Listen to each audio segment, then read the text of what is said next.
Panginoon, salamat sa gabing ito at sa bawat isa sa nandito sa church at sa bawat viewers. Salamat po sa inyo, sa inyong pagsubaybay. So, good evening po everyone. Welcome po sa Jesus Said Ministry Church. At welcome po sa ating series of study in the book of Joshua. Mabilis po. Mabilis po ang pacing po ng action. Hindi na po na i-detail po yung iba. At sunod-sunod po, lalo na sa mga susunod na next week. Ang dami pong mga bayan, cities na sasakupin kila Joshua. But this evening, 289 Wednesday midweek service po tayo. So, welcome po. Every Sunday, Book of Luke, chapter 8, verse 40 po tayo magsisimula. And then, ngayon po ay Book of Joshua, chapter 10, verse 1 to 15. So, hahatiin natin po yan.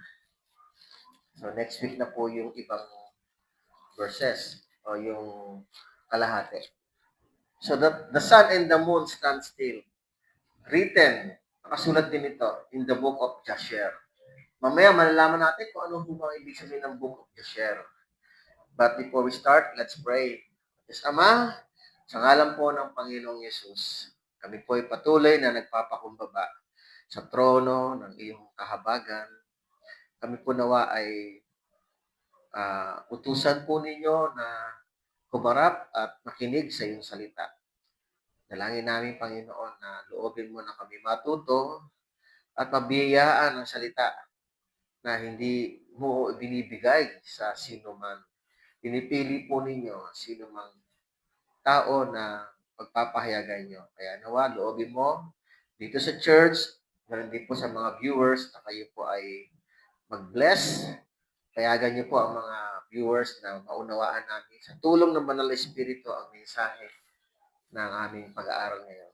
Salamat po, Ama. Natas po namin ito. In the name of the Lord Jesus, we pray. Okay, last week po, buong chapter 9, tinapos po natin. So, ang title po noon ay, kalimutan ko na. So, yung Gibeonites ay nagsinungaling sa harapan. So, Joshua was deceived by the Gibeonites. Yun. So, ang ganda ng kwento mga kapatid, bagamat alam naman natin, ipinakita dito yung good and bad, pero the result is good pa rin. So, nilinlang man sila ng Gibeonites, pero ang Gibeonites yun lang ang kakayahang gawin para isuko ang sarili nila. Hindi sila lalaban sapagkat natakot po sila. So, nagkunwari silang galing sa malayong lugar which is not covered for Israel. Yung itinerary na puksain ang mga nasa labas ng Kanaan, hindi po sa kasali yun. Ang pwede lang mangyari ay mag-offer po Israel na tinatawag na the law of Karata, Eleia, Shalom. Peace offering. Ang Israel po mag-peace offering at kapag tinanggap po ang peace offering, magiging alipin nila yung tumanggap. At kung hindi man, lalaban, magkakaroon ng labanan at battle. So, iba lang ho ang nangyari sa Gibeonites. So, ang Gibeonites ang nag-initiate na parang mag-offer sila ng peace agreement sa Israel. Pero nalinlang po sila. Na malaman nila na sila po ay madadaanan after 3 days, nadaanan po yung kanilang village o kaya city, malaking lugar. Nalaman lang na sila po ay kalaban din pala. Kaya lang, umamin po sila. Sa verse 24, ang sabi ng mga Gibeonites, sila'y tinanong ni Josue at sila'y sumagot, sapagkat tunay na naisalaysay sa iyong mga lingkod kung paano inutos ng Panginoon ninyong Diyos kay Moses na kanyang lingkod na ibibigay sa inyong ang buong lupain at inyong pupuksain ang lahat ng nininirahan sa lupain sa harapan ninyo. Kaya natakot kaming mainam para sa aming mga buhay dahil sa inyo at aming ginawa ang bagay na ito. So, because of fear, nagsinungaling. Pero inamin nila na sila ay natakot. Now, mga kapatid, sa chapter 10, anyway, yung pagsisinungaling nila ay nabayaran po yun dahil ginawa po silang alipin. So, bayad na po yung pagsisinungaling. So, ginawa po silang alipin at naglilingkod na sila sa mga Israelita. Now, sa chapter 10, verse 1 to 15, ang kwento naman po nito ay yung 5 hari ay mag-form po sila ng coalition to fight against itong kumampi sa Israelita, itong Gibeonites. Sige po, chapter 10, verse 1. Medyo sinisipon ako, hindi mo sa mapakiramdam, pero patuloy lang tayo kay Lord. Verse 1, nang mabalitaan ni Adonizedek, medyo lang parang ngongo. Nang mabalitaan ni Adonizedek na hari ng Jerusalem, kung paano sinakop ni Josue ang Ai at ganap itong winasak, gaya ng kanyang ginawa sa Jericho at sa hari niyon. Gayon din ang kanyang ginawa sa Ai at sa hari niyon. At kung paano nakipagpayapaan sa kanila ang mga taga-Gibeon at naging kasama nila. So nabalitaan ng mga taga-Jerusalem itong nang ginawa ng Israel sa lugar ng Jericho at Ai. At ganun din, nabalitaan din lang na nakipag-allied po sanib Persa. Actually, hindi po nakikipag-sanib Persa ang Gibeon, kundi ito po yung pagsuko sa Israel. Ito ay pag-amin na hindi nila kayang sagupain ng Israel. Dito, sa verse 1, ay first time binanggit yung Jerusalem sa book of Joshua, even sa book of Genesis, Leviticus, sa 5 books ni Moses, ang tangi lang na banggit doon ay yung Salem. In Genesis 14 verse 18, ang Salem po ay dating nabanggit in Genesis 14:18. Ano ho ba ibig sabihin ng Jerusalem? In Hebrew is Yerushalayim, commonly city of peace or foundation of peace. This Jerusalem, formerly Shalem, written in Genesis 14:18. Na ang hari at pari doon ay si Melchizedek, the priest of the Most High. So after the battle at the victorious battle of Abraham upang sagipin si Lot, so sinalubong siya ni Melchizedek at nagbigay ng kung tawagin ay in Hebrew is Hach Nasat or Chim. Ibig sabihin, nag-offer ng kind hospitality or mitzvah. Nag-offer ng good deeds. Nagbigay ng alak at tinapay si Melchizedek kay Abraham. So, yun yung Shalem. Na ibig sabihin ng Shalem is peace. So, now, ito pong si King Adonisedek, hari ng Jerusalem, nabalitaan niya ang mga nangyari. So, anong ginawa niya? Anong gagawin niya? Verse 2. Sila ay masyadong natakot. Sobra. Sapagkat ang Gibeon ay malaking lungsod na gaya ng isa sa mga lungsod ng hari. At sapagkat higit na malaki kaysa Ai, at ang lahat ng lalaki noon ay makapangyarihan. Dito sa Gibeon, mga kapatid, wala pong binabanggit na hari. Kung maalala niyo po last week, nung dinaanan po sila ng Israel, itong Gibeon, Sepira, Beerot, at Kiryat Jearim, na binanggit ko na nga na maaaring isang tribe to, isang mga magkakapatid ito, na walang hari. Pero, maaaring nagkakaisa sila at solid po yung kanilang mga warrior. Malaki silang lungsod, pero walang nabanggit na hari. Kung titingnan natin, parang ganito rin ang Israel. Ang Israel walang hari. Si Joshua hindi po siya hari. Pero sila ay pamilya, anak ni Abraham, anak ni Israel. Itong Gibeonites, ganun din ang sitwasyon, walang hari. Sila ay lahi na anak din ng mga, siguro na Gibeon, na descendant ni Gibeon, itong mga ito. So, malaking lungsod daw sila at natatakot po si Adonisedek kalabanin ito dahil malakas. Makapangyarihan din ng mga lalaki nila.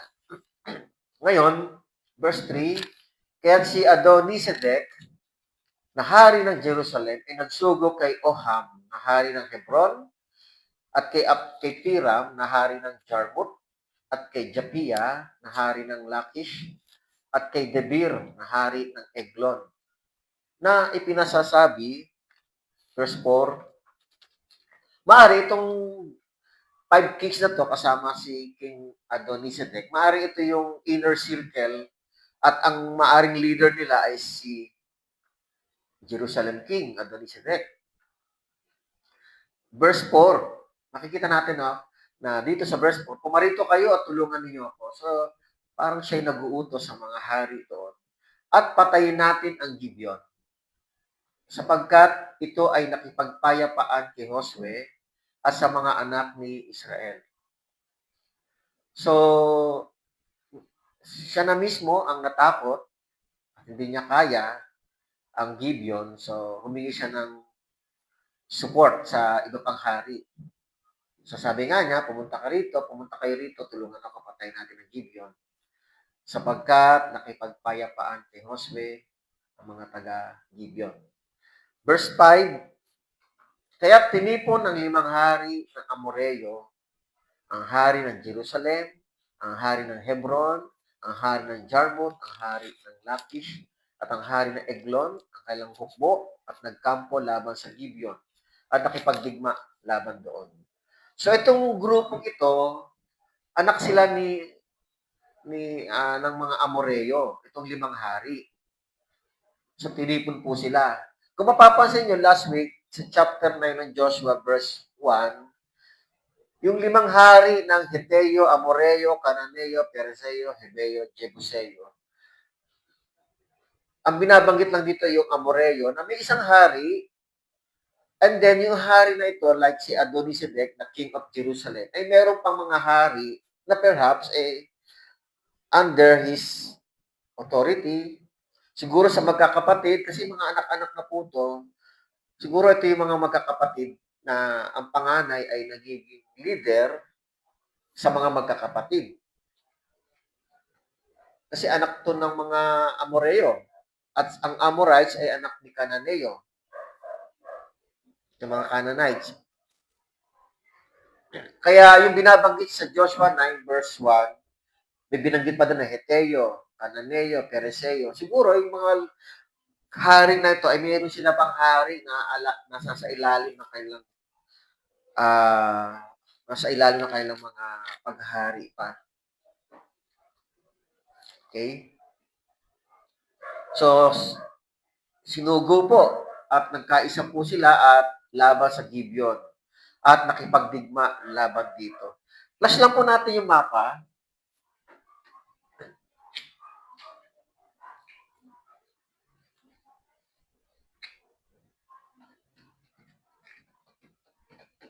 Ewan ko lang makikita dyan sa sana kung merong mas clear yung copy.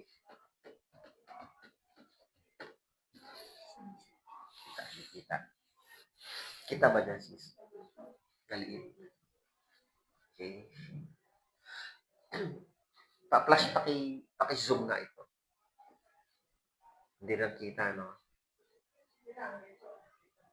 Dito, itong Gilgal, dito yung kampo nila, Gilgal, sa taas ng Jericho, Gilgal,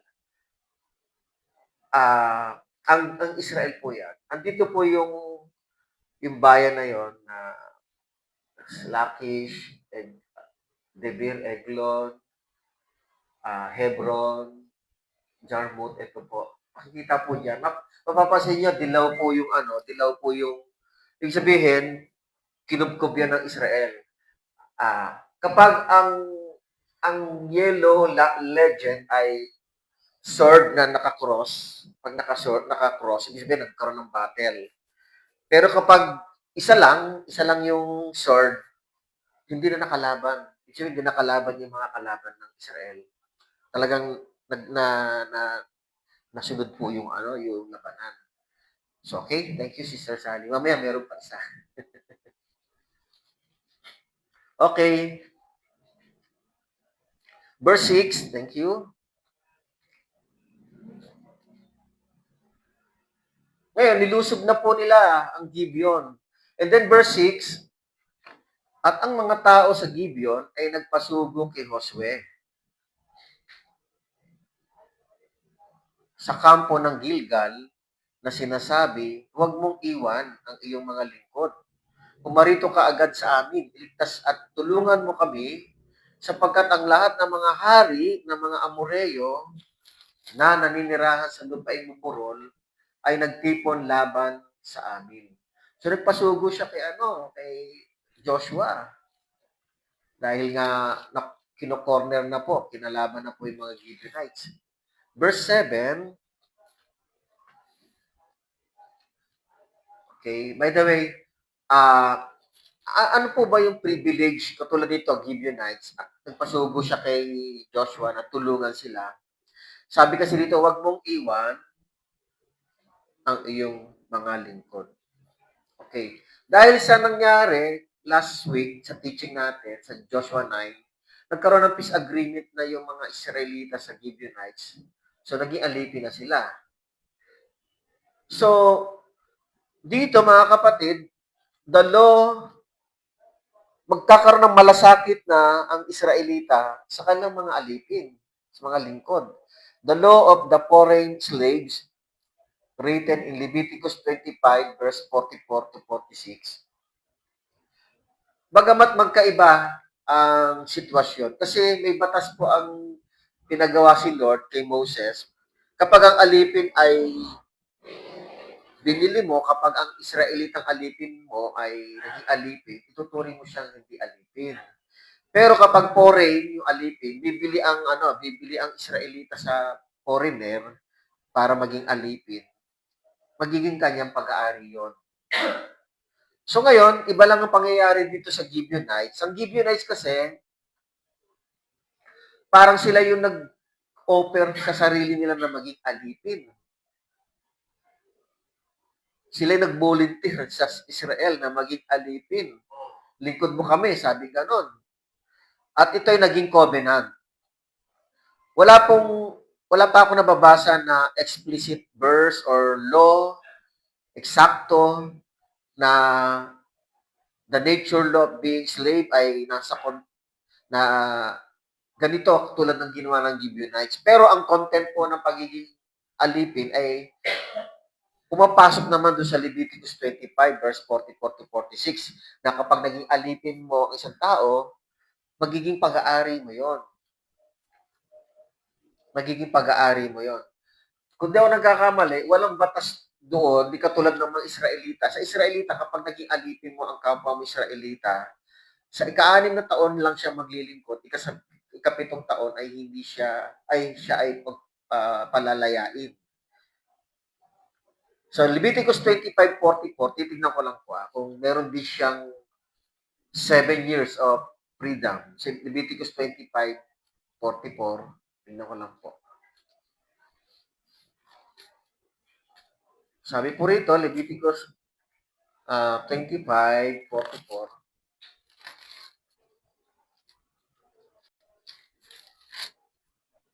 Okay.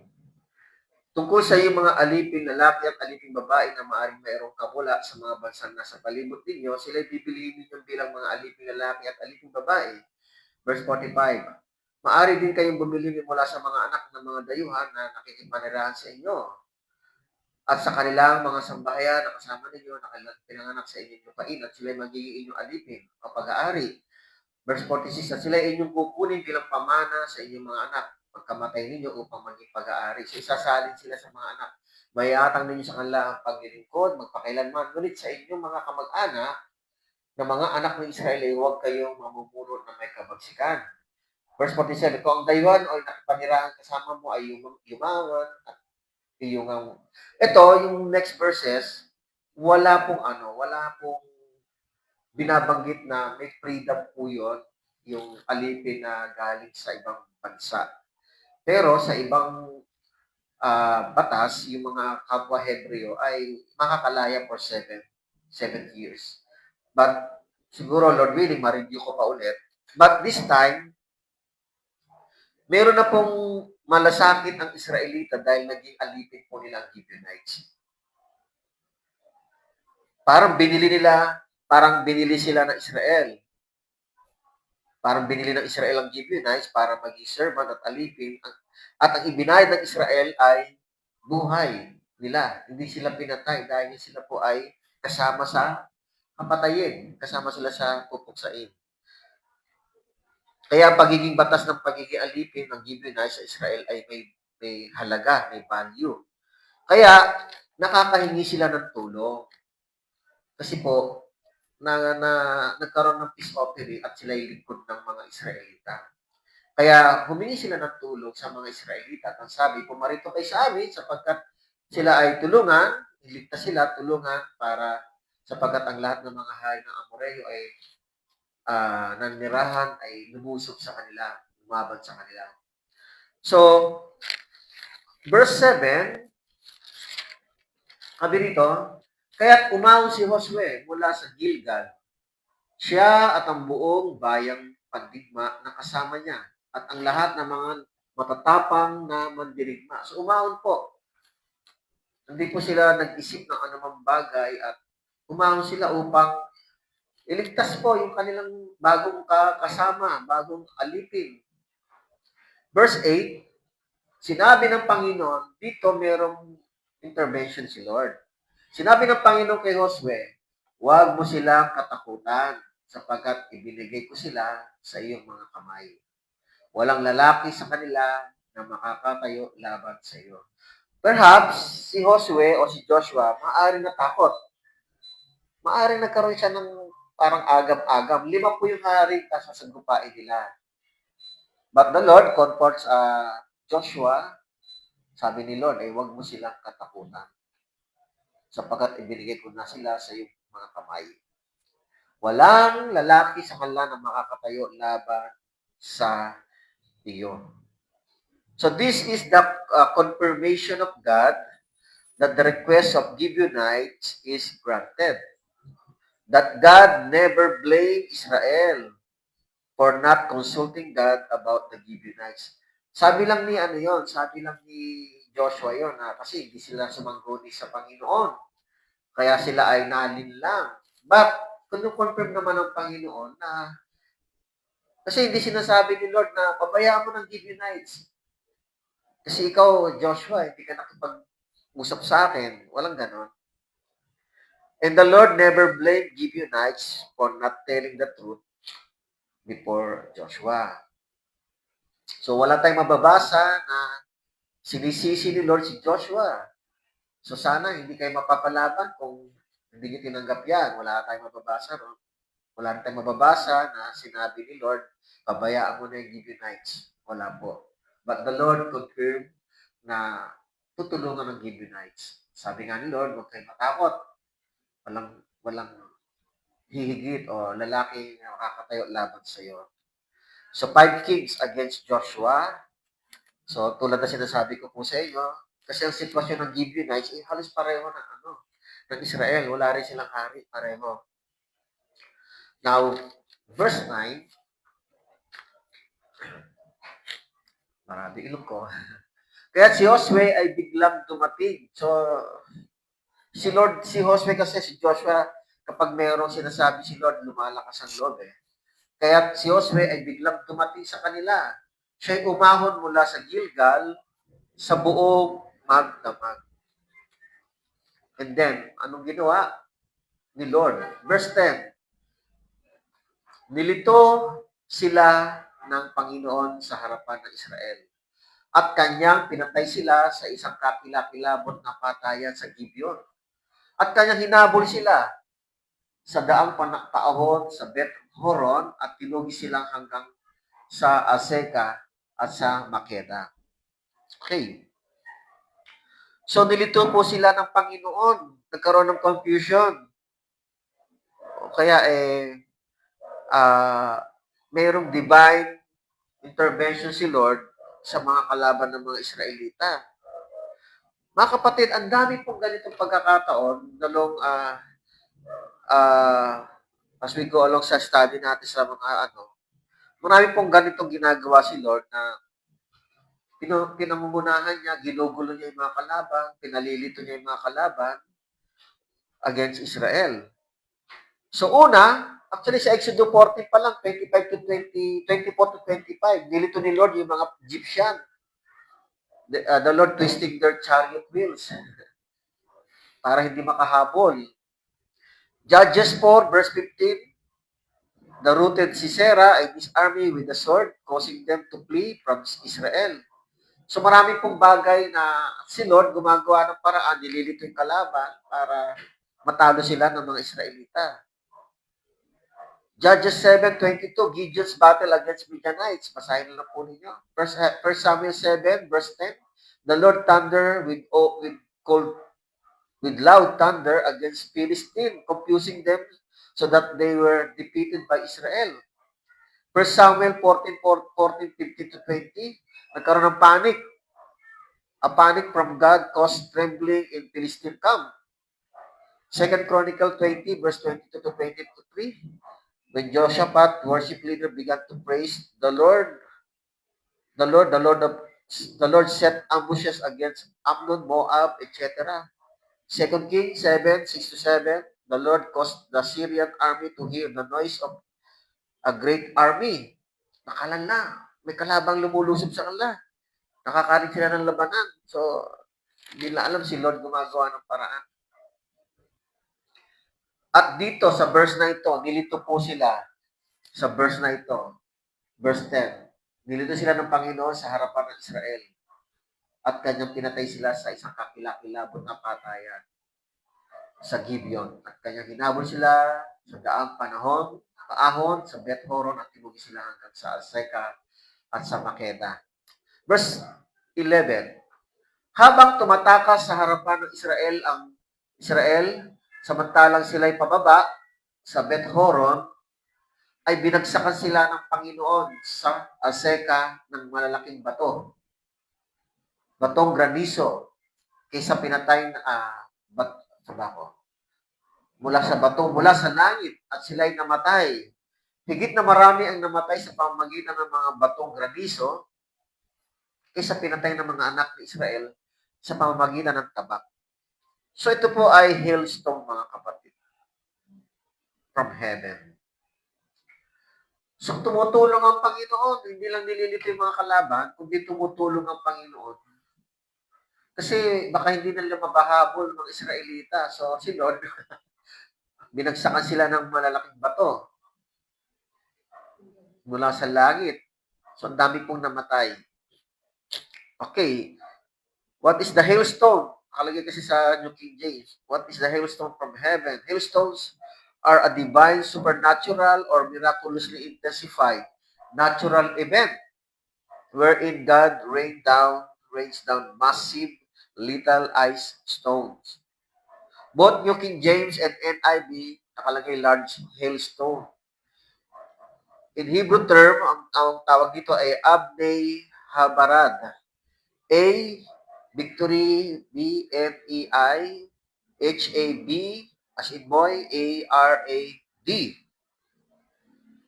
Abnein Habarad. Ibig sabihin, stones of hail. At maraming namatay po na doon namatay kaysa tabak daw ng Israelita. So, mas marami napatay si Lord. Kaya pala confident si Joshua sumunod nang sinabi ni Lord, walang makakatindig sa iyo o walang lalaking makakatayo laban sa iyo. Kasi nga talaga magtatakbuhan, walang haharap kay Joshua. Verse 12, nang magkagayoy, nagsalita si Josue sa Panginoon. Ang araw na ibinigay ng Panginoon ang mga Amoreo sa harapan ng mga anak ni Israel. At kanya sinabi sa paningin ng Israel, araw, sabi ni Joshua, araw, tumigil ka sa Gibeon. At ikaw, buwan, sa libis ng Aijalon. So sa verse 12, nagsalita si Josue sa Panginoon. Si Lord ang kausap ni Josue na araw na ibinigay ng Panginoon ang mga Amoreo sa harapan ng Israel. At kausap ni Lord, ni Joshua si Lord, at sinabi sa paningin ng Israel, araw, tumigil ka sa Gibeon, at ikaw buwan sa libis ng Aijalon. Verse 30. At ang araw ay tumigil, at ang buwan ay huminto, hanggang sa ang bansa ay nakapaghiganti sa kanyang mga kaaway. Okay? Praise God. Sabi rito, hindi ba ito'y nakasulat sa aklat ni Jasher? Sa English, Jasher? Ang araw ay tumigil sa gitna ng langit at hindi nagmadaling lumubog sa isang buong araw. Okay. Pwede natin i-flash ulit, mapa. Hirap. Tuturo ko lang yan. Diyan kita. Kanina kayo nakita yon. Alanganin, no? Wala po. Di bale, sige. Sige sa.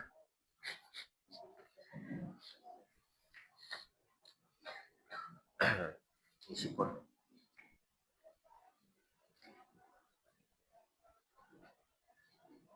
Okay.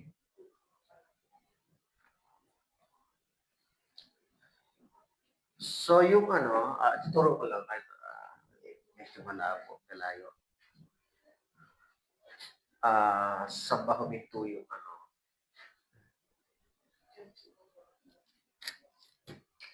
yung Aijalon kasi tsaka Gibeon. Ito yung Gibeon. Ito yung Aijalon. Layo eh. Aijalon tsaka Gibeon. Ayan. Ito po yung Gibeon. Ito yung Aijalon. Diyan po huminto yung araw at huminto ang buwan. Siyempre, ang buwan ay sa gabi lang nag-a-appear. Thank you, Sister Sally. Ang masipag na worker ni Lord.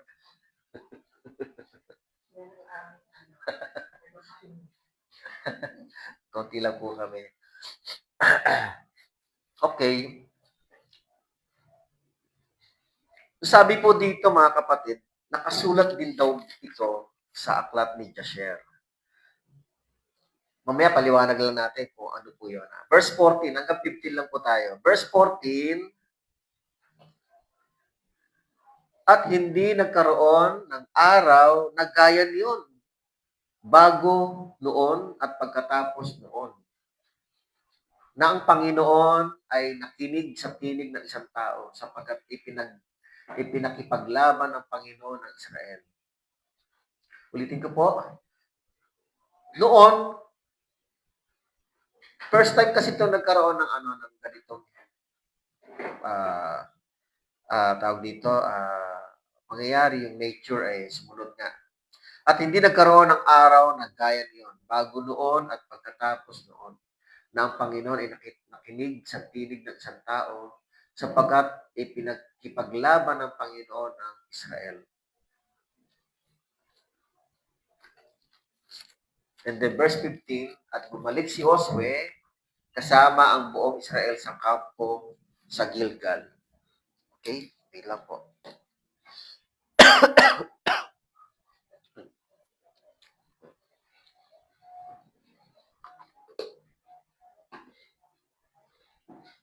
Okay. So, mga kapatid,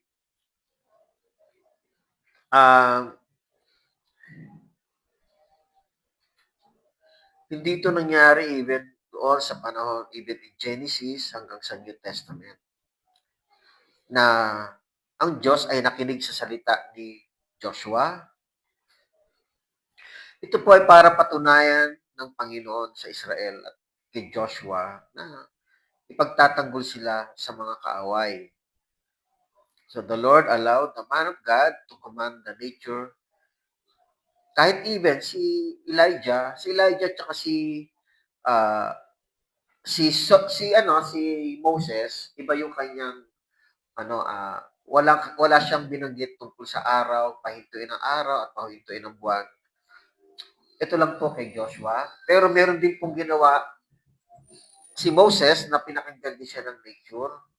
magkaiba lang sila ng pinahinto o kaya ay, for example, hinati yung dagat sa Red Sea. Now, sabi po dito, may mga hindi naniniwala, pero gaano po ba katotoo ito? No, itong event na ito, itong pangyayari ito, the Lord stands still the sun and the moon. Actually, ito po ay mas controversial kaysa doon sa hinati ni Lord o ni Moses yung Red Sea. Mas controversial po ito kasi kung bakit magiging controversial, kung tayo naniniwala na kayang gawin ni Lord yung hatiin ng dagat, so dapat maniwala rin tayo na kaya rin gawin ng Panginoon pahintuin ang araw at pahintuin ang buwan. At hindi lang po yun, ito po ay nakarecord po, hindi lang sa Bible, nakarecord din po ito sa Book of Jasher. Verse 12 and 13 is also recorded in the Book of Jasher. Ano ho ba yung Book of Jasher? What is the meaning of Book of Jasher? In Hebrew, ang tawag sa kanya ay Sefer Hayashar, meaning Book of Upright or Book of the Just. This book is an ancient lost collection of Hebrew. Nawala na po ito. Ito po ay poems, hymns, and historical records praising Israel's heroes. It is not a person, but an upright record. Yung mga record ng mga tao matutuwid. Tao matutuwid. In 2 Samuel chapter 1 verse 18, mababanggit din ulit ito yung Jasher. In 2 Samuel chapter 1 verse 18. At may nagsasabi, yung binanggit ni Apostol Pablo sa 2 Timothy chapter 3 verse 8, sinabi ni Apostol Pablo ron na si Jannes at si Jambres ay sumalungat kay Moses. Walang record na ganon sa Exodus hanggang sa Deuteronomy. Kaya lang, ang record na yon ay galing sa Book of Jasher. Kaya lang, ito nga po, yung Book of Jasher ay nawala po. Pero, lumulutang po siya dito, ibig sabihin, babanggit siya dito, ibig sabihin, dalawa na yung record. Katulad dito, dalawa na yung record na totoo po nangyari to. Nang araw ay tumigil sa Gibeon at ang buwan sa dibis na Aijalon. Na totoong nangyari at dalawang book ang nag-record nito. Itong Bible at saka yung Book of Jasher. Ngayon, gaano po katotoo ito? But in biblical principle and to all the believers of Christ, madali natin itong paniwalaan because we all know that God is omnipotent. God is powerful. Ito yung ating pagkakakilala at pananampalataya natin sa Kanya. Now, meron po tayong i-share na collection of proof sa mga pangyayaring ito. Una-una, anong proof? Biblical text. Nakalagay dito, Joshua chapter 10 verse 12 to 13. Pangalawa, nakalagay kay Book of Jasher. Nabanggit ko na dito. Nakalagay din daw. So, ibig sabihin, dalawang books ang nagsasabi na ito ay nangyari. Ngayon, kung hindi naniniwala ang marami, kasi nga, depende, may mga hindi naniniwala sa biblical. But tingnan natin, meron pang mga resources o source na pwede natin pagtanungan. Second, the archaeological context. Ano ang na-discover nila sa mga pangyayari ito?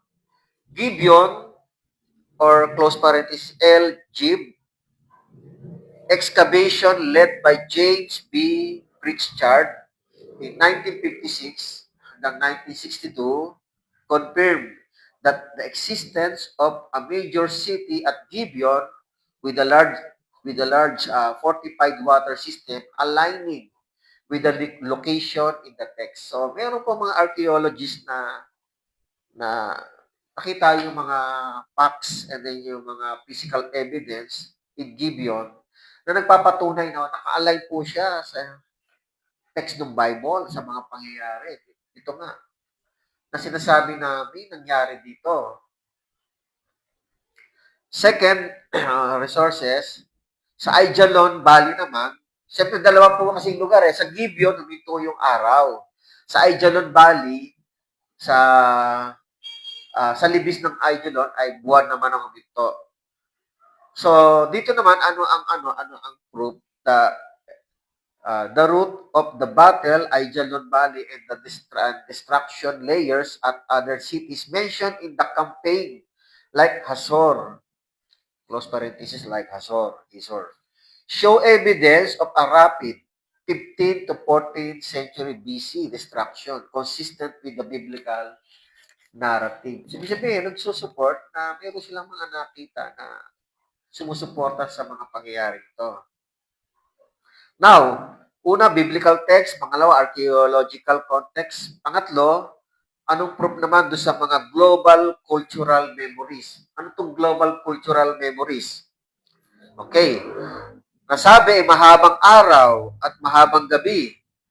Stories is a long day and a long night. Stories in ancient cultures that align roughly with the time frame of Joshua's approximately in the year 1400 to 1200 before Christ. Una, may mga bansang babanggitin dito, tatlong bansa po ito. Una, in China, anong proof nila rito? Sa China po,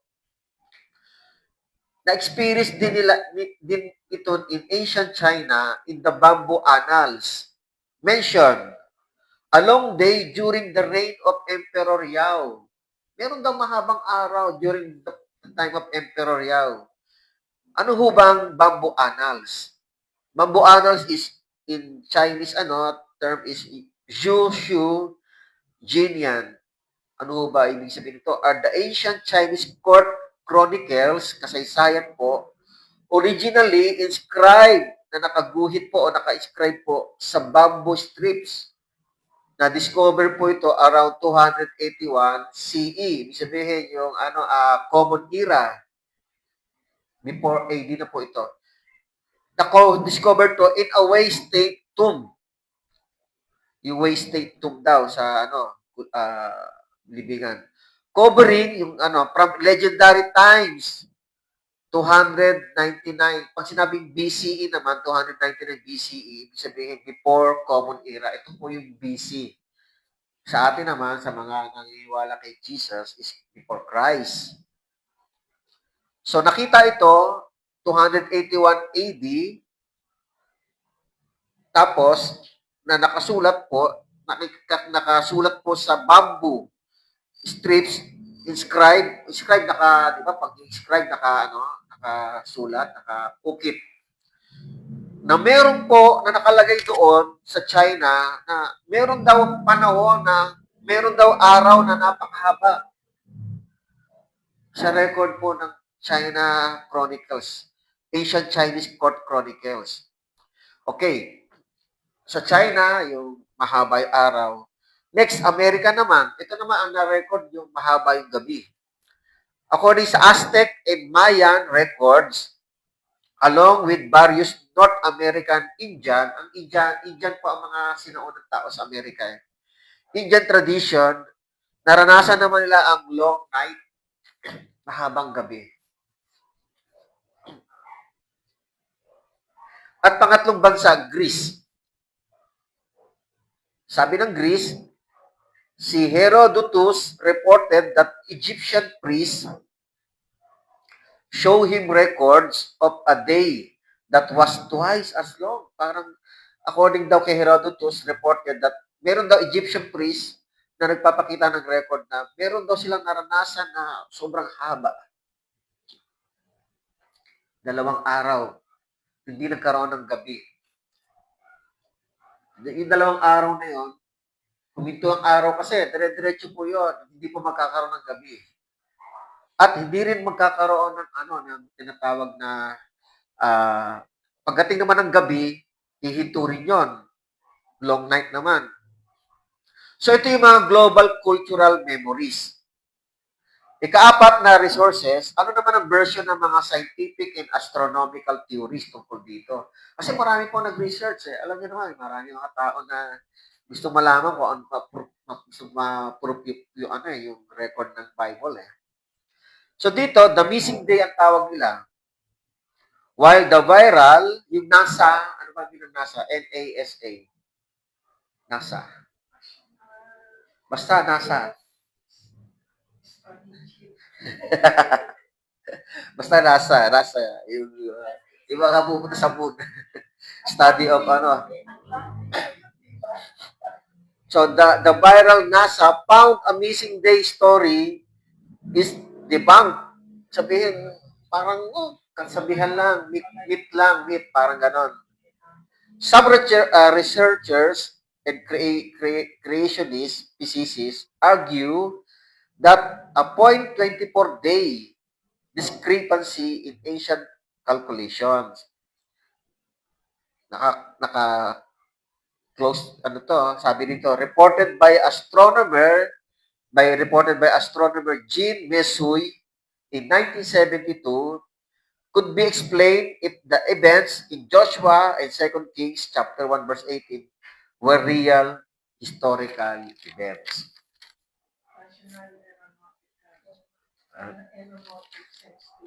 Ayun. National Aeronautics and Space Administration. So, according sa mga resources, 4 po yun na nagpapatunay po na totoo po. May mga physical, may archaeologists, meron din sa NASA, meron din mga nakaranas, mga bansa. Excuse. By the way, yung 5 hari at iba pa na tumakas ay next week hahabulin po sila rito. Now, whether totoo o hindi, pero ako po ay siyempre bilang tayo naniniwala na walang imposible sa Panginoon. Maliit na bagay na lang ito para kay Lord. Amen? Kasi naniniwala tayo sa kapangyarihan niya. Wala tayong pagdududa na kayang gawin ito ng Panginoon. Kung hindi niya kayang gawin yun, di siyempre parang magdududa tayo. Ba't siya naging Panginoon? Kung tayo nga ay nilikha niya. Kung yung langit at lupa, di ba, nilikha niya. So, kaya rin ang gawin ng Panginoon. Kung ito lang naman, ay kayang gawin ng Panginoon. Na ano lessons sa study natin? Balik po tayo sa study natin. So, nagkaroon po ng favor ang Gibeonites mula sa kamay ng Panginoon at sa kamay ng mga Israelita. Ipinagtanggol sila dahil naniwala sila sa Diyos ng Israel. Diyos ni Abraham, Diyos ni Isaac, Diyos ni Jacob. Kaya sila ay naging lingkod at iniligtas sila sa kapahamakan. Naging protector nila ang nagpo-protect sa Israel. Kung sino nag-iingat sa Israel, hindi na nag-iingat sa mga Gibeonites. Now, kapatid, paano natin malalaman din sa panahon natin na ang Panginoon ay binibigyan din tayo ng favor? At paano na rin tayo pinoproteksyon ng Panginoon sa buhay natin tulad ng nakamit ng mga Gibeonites sa panahon ngayon? Paano natin siya makikita ngayon? So, ganun pa rin mga kapatid, no? Ang Gibeonites, tinanggap nila yung Diyos ng Israel. Kasi kapag nagpaalipin ka sa Israel, magiging Diyos mo rin ng Israel. Tulad ni Rehab. So, tayo rin, mga kapatid, saan ba natin nakilala si Jesus? Sa mga Israelita rin, sa mga Hudyo. Wala po tayong personal knowledge outside the Israelites or Jewish people to share Jesus. Wala po tayong ganon. Maari, yung mga relihiyon, nag-share sa atin ng who is Jesus, pero once na nabasa mo ng Biblia, malalaman mo na ang lahat ng pinanggalingan nito ay galing din sa mga Israelita. Siyempre, bukod kay Jesus, ang mga Israelita, ang mga Hudyo, ang nagpatuloy dito. Siyempre, hindi lahat ng Israelita at ng mga Hudyo ay tutularan natin sa pananampalataya. Hindi po lahat, dahil ang marami pong mga Israelita ay tumatanggi kay Jesus. Sino lang yung paniniwalaan natin? Yung mga nananampalataya kay Jesus na mga Hudyo. Sino po sila? Kaya nga sabi dito sa Book of Acts chapter 2 verse 42, New King James, sabi po dito, and they continued steadfastly in the apostles' doctrine and fellowship, in the breaking of bread and in prayer. So sa mga apostol po, manggagaling pa rin, yun ang magpapatibay. Basahin ko po sa Tagalog. Sabi po dito, Gawa chapter 2 verse 42, nanatili silang matibay sa turo ng mga apostol at sa pagsasama-sama sa pagpuputol-putol ng tinapay at sa pananalangin. So mga kapatid, ang mga turo ng apostol ang pinakinggan ng mga Israelita after ni Jesus na umakyat sa langit. Kasi si Jesus umakyat na po sa langit eh. At bumaba na rin ng Holy Spirit ng mga oras na yan. Kaya, ang mga Israelita ay nakikinig sa mga turo ng apostol. Apostol ang pinagkatiwalaan ng mga aral. So ilan po yung apostol? Bukod kay ano, 11 lang po sila. Pero syempre po, pumapasok na rin dyan si Apostol Pablo. Ano pa? Ano pa sabi ni Apostol Pablo? 1 Corinthians 4 verse 6. Mga kapatid, ang mga bagay nito ay ginamit ko halimbawa sa ating sarili at kay Apollos para sa inyo upang sa pamamagitan namin ay matuto kayo na huwag lumampas sa mga bagay na nakasulat upang sino man sa inyo ay huwag magmataas laban sa iba. So, ang mga apostol din ang ating pagtitiwalaan. Pero, Israelita, pero sa mga apostol na naging kasama ni Jesus. Sila po yung pinakamaraming kwento dito. Book of Acts, Book of Epistle, nila Paul, nila Peter, nila John, nila James, kung di man apostol, mga nakasama, mga half-brother ni Jesus, si Lucas, si Mark, Gospel of Mark, Gospel of Luke, lahat po sila ay may mga alam tungkol kay Jesus. At tulad ng mga Gibeonites, they surrender before the Lord, God of Israel, at sila ay naging alipin ng mga Israelita. But for us, as a Christian, mga kapatid, siyempre po mga kapatid, tayo ay dapat maging alipin ng Diyos. Maging alipin tayo ng Panginoon. Sabi sa Colossians 1:21-22, at kayo ng dati mga hiwalay at mga kaaway sa pag-iisip, sa pamagitan ng masamang gawa, 22, ay pinakipagkasundo niya ngayon sa kanyang katawang laman sa pamamagitan ng kamatayan upang kayo iharap ng mga banal at walang dugis at walang kapintasan sa harapan niya. So tulad ng Gibeonites, sila po ay kalaban talaga ng mga Israelita but sumuko sila sa harapan ng mga Israel.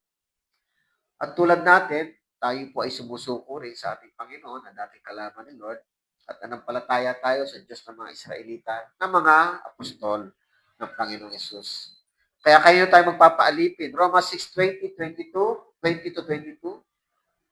sapagkat nang kayo ay mga alipin pa ng kasalanan kay malalaya tungkol sa pagiging matuwid. Kaya't ano nga bunga mayroon kayo sa mga bagay na ngayon ikinahihiya ninyo, sapagkat ang kahihinatnan ng mga bagay na iyon ay kamatayan. Subalit ngayong pinalaya na kayo ng kasalanan at naging mga alipin ng Diyos na nagbubunga naman ng kabanalan, ang kahinatnan ay buhay na walang hanggan. Kaya mga kapatid, tulad ng mga Gibeonites, sila po ay iniligtas ng mga Israelita at ang mga Israelita ay iniligtas ng Panginoon. So lumaban po ang Panginoon. Ang Diyos po ang mas marami napatay ng mga kalaban. So mga kapatid, tayo ay tulad din ng mga Gibeonites na alipin ng Diyos na anumang oras na humingi tayong tulong sa Panginoon, daanin natin sa panalangin. Manalangin tayo sa Panginoon sa ating mga kahinaan, sa ating mga gustong itaas sa Panginoon.